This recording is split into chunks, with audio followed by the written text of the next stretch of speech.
जेलमी, मैंने सुना तुम्हारा जिक्र हदीस में आया है। अच्छा, तुमने कहाँ से सुना है?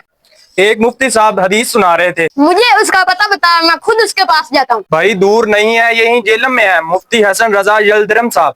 अच्छा, मैं खुद उनके पास जाता हूँ। वाह जेलमी, क्या लक पाई है, मेरा जिक्र हदीस में आ गया, बड़ी बात है। मुफ्ती साहब, मैंने सुना है मेरा जिक्र हदीस में आया है, मैं बहुत खुश हूँ। आप मुझे बताएंगे वो हदीस कौन सी है? इमाम मोहम्मद बिन यजीद ने अपनी किताब अस-सुनन इब्ने माजा के अंदर एक हदीस नकल की है। हदीस नंबर है 4036 और रावी है हजरत अबू हुरैरा रज़ियल्लाहु ताला अन्हु। नबी करीम सल्लल्लाहु अलैहि वसल्लम ने फरमाया, लोगों पर अनकरीब धोखा देने वाले ऐसे मकरो फरेब वाले साल आएंगे कि झूठे को सच्चा समझा जाएगा और सच्चे को झुटलाया जाएगा और खयानत करने वाले को अमानतदार समझा जाएगा और अमानतदार को ख़ाइन समझा जाएगा।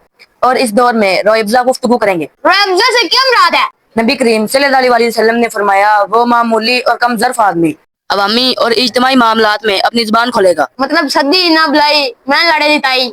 हाँ, तुम सही समझे हो मिर्जा जेलमी। अब समझे, इस हदीस के आखिरी हिस्से में रोइब्जा को अत्ताफा भी कहा गया है, यानी कम इल्म आदमी जो हर मामले में टांग अड़ाने का शौकीन होता है। अब तुम इस हदीस को देखो, फिर अपना माजी और हाल देखो। ऐसा कोई मामला नहीं जिसमें तुमने टांग ना अड़ाई हो, चाहे वो मजहब का मामला है, चाहे वो सियासत का मामला है, चाहे इंटरनेशनल पॉलिटिक्स, चाहे बसंत का त्योहार है। बेशक बाद में चाहे तुम्हें जूतियां पड़े, लेकिन बोलना तुमने जरूर होता है। जैसा कि शायरी के बारे में तुम्हें कख भी नहीं पता और बात करते हो अल्लामा इकबाल पर। हदीस का तुम्हें थोड़ा सा भी इल्म नहीं है और गलतियां निकालते हो मुहद्दिसीन की। यहाँ तक के सही तलफ्फुज़ से तुझे कुरान पाक नहीं पढ़ना आता और मुफस्सिर कुरान बने हुए हो। सर्फ और नहव की तुझे भनक तक नहीं लगी और बात करते हो अरबी ज़बान पर। अच्छा, आलमी मामलात में तुम्हारा क्या लेना देना? अभी हालिया जंग में तुम कह रहे थे अमेरिका ईरान का चुम्बर निकाल देगा। जब हालात ईरान की फेवर में आए तो तुम ईरान के साथ हो गए। अच्छा, तुमने तालीम हासिल की है मैकेनिकल इंजीनियरिंग की, तो उसको छोड़कर दीन के मामलात में टांग पिसाने लग गए हो। खुद तुम कुछ कर नहीं सकते और बातें करते हो दूसरों पर, और तेरे मानने वालों पर अकल हैरान होती है।